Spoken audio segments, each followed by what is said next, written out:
Alright, so here we have the Brinks Commercial Laminated Padlock. It's currently locked. I'm going to pick it open really quickly. Or not really quickly, but I'm going to pick it open. I'm actually going to rake it open. This is the Sparrow's pick lock set. These are the pick locks. Your torque wrench. Small and big side. And then I'm going to use the diamond pick.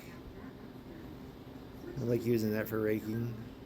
It's a lot stronger than the regular single pick. And we're going to stick the torque wrench into the bottom of the keyway. Give it a little tension. And rake a few times. Stick it in there. Try to align all the pins at the shear line. At the same time, you're torquing the tension wrench. And then eventually, it opens.